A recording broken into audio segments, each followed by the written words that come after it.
Have you ever wondered why some people seem to effortlessly come up with groundbreaking ideas, while others struggle to think outside their daily routines?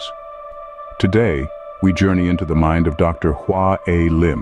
who explores the intricate dance between chaos and order and how this balance is essential for creativity to flourish. Dr. Lim begins by addressing a common fear: change. Societies often recoil at the unfamiliar, clinging to the comfort of the old. But without introducing novel elements, chaos looms, and the suppression of new knowledge becomes a necessity to maintain order. However, Dr. Lim argues that neither extreme chaos, like that seen in the Soviet Union after perestroika, nor excessive order, as during China's golden dynasties, is conducive to creativity. A society needs the right mix of both to advance and use knowledge effectively. Creativity, according to Dr. Lim, does not thrive under strict authority nor in complete anarchy. It blossoms in environments where there is enough order to provide structure, but enough chaos to allow new ideas to surface without suppression. But what exactly is creativity? Dr. Lim defines it as the ability to combine ideas in a unique way or make unusual associations between them. Most people possess creative potential, yet it remains untapped because we often find ourselves stuck in psychological ruts.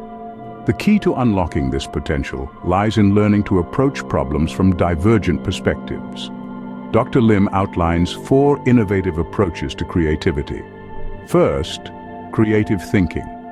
Dr. Lim advises being a generalist with a specialty, allowing one to apply breakthroughs from one field to another. This displacement of concepts brings fresh perspectives, essential for scientific and broad-based creativity. Second, synectics. This method relies on creative thinking, use of analogy, and informal conversations among diverse individuals. It makes the strange familiar and the familiar strange, encouraging us to view old problems through new lenses. For instance, Alexander Graham Bell's analogy of the ear led to the invention of the telephone. Third, zigzag or lateral thinking.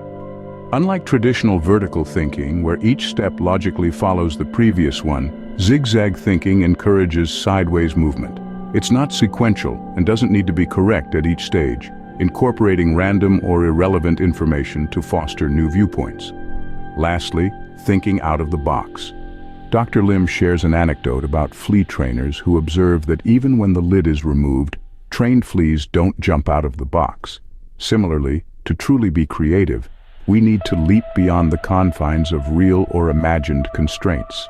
In conclusion, Dr. Lim emphasizes that creativity thrives in a balanced environment where chaos and order are not at odds, but are managed to foster an atmosphere where new ideas can be tested and grown.